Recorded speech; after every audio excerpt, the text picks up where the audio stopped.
Alright guys, welcome back to another video. So in today's video, I'm going to be telling you about Rare Soil War and how it works. So if you are in Season 2, you can click on the Season 2 logo and you'll see Rare Soil War. Click on that one, bring up all the information about Rare Soil War. So the main objective of Rare Soil War is to destroy the furnace of your opponent. Alright, now what you will notice is there's two different logos on the screen. You've got Rebels and Gendarmerie. I think that's how you say it. Correct me if I'm wrong though. So when Rare Soil War starts on your server, which I believe is week 4 of Season 2, you'll be either sent to the Rebel faction or Gendarmerie faction. In this case, or in my case, my alliance has been sent to the Rebel faction. Alright, now if you click on overall ranking at the bottom and you click on faction, you will see the two different factions. And as you can see, this little location icon shows that I am part of the Rebel faction. Okay. Now, this event is broken down into 4 main stages. I'll start with the first one. So the first stage is called the War Declaration stage. So if you are the attacker, because this event is divided into 2 teams, attacker and defender. So if you are the attacker, during the War Declaration stage, you will be able to declare war on one alliance within the same group faction ranking as you are in. So if I go ahead and check the faction ranking, okay, and I have a look at this one because it has once again that location icon to show you where your alliance is falling under. So my alliance is currently under group 4 faction ranking number 31 to 50. Okay, so that's my alliance over there. So when you are the attacker, you can only declare war on one alliance from the same faction ranking as you are, or group faction ranking. That's how that works. So once you have declared war on the alliance from your group faction ranking, you go to the next stage. When the next stage happens, and that is called the invitation stage, this is for the defending team. So the defending team is able to invite other alliances to help them defend, but only if there are more than one alliance declaring war on them. So let's say, for example, I am the defender and 2 alliances declare war on me. I then have the ability to invite an alliance to help me defend. So it's like you're having 2 alliances versus 2 alliances to make it even. So that's what would happen in the invitation stage now. In the invitation stage, you can have a max of 2 alliances helping you defend, because as an attacker, right, during the War Declaration stage, a maximum of 3 alliances can declare war on a single alliance. Just remember, you are not able to declare war on more than one alliance yourself. However, for example, let's say you declare war on Alliance X. 2 other alliances would still be able to declare war on Alliance X. So it's 3 maximum. If that happens, if 3 alliances in total declare war on an alliance, that alliance that is going to defend itself can invite a maximum of 2 alliances to help them. So once again, to make it even, then it would be 3 versus 3. So that's how that works. Once the invitation stage is complete, you have the prep stage. Once you're in the prep stage, you cannot make any changes. You cannot change the alliance you declared war on if you're the attacker. You cannot, if you're the defender, you cannot invite any other alliances. After the invitation stage is done, that's it. Everything is locked in. Now, in the preparation stage, this is obviously where you can prepare for battle, which is the next stage. Now, as the attacker, you are given the ability to launch a missile against the defending team or alliance. What happens is when you launch that missile, okay, and preferably you want to launch it at, as closest to the defender's alliance furnace as possible.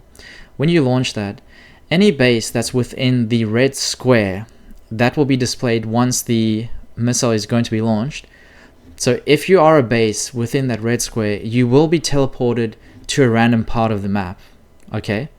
So what a lot of alliances do is they'll fire the missile towards the defending alliance's furnace, and any base that is surrounding their furnace within that red square will be teleported away. As well as that, this red square will now be considered contaminated land. So if you have a shield, you will not be able to teleport to the contaminated land. So just keep that in mind as well. Now in the battle stage, this is of course when the actual battle starts. This is when you will be able to, start attacking the defending alliance's furnace. You have two options. You can either attack the defending alliance's furnaces with your squads individually, or you can start rallies or join rallies. Now, if the defending alliance is very strong, or they've invited a very strong alliance to help them, it is best to either join rallies or start rallies, because you have a higher chance of defeating their players, okay? Now, as the defending alliance in Rare Soil War, your goal is obviously going to be to defend your furnace. The way you do that is simply by garrisoning your furnace, okay? But as the attacking side attacks your furnace, if your players are getting ashed, you have to wait for those players to return to your base and send them back to the furnace to keep defending it, okay? So that's how that works.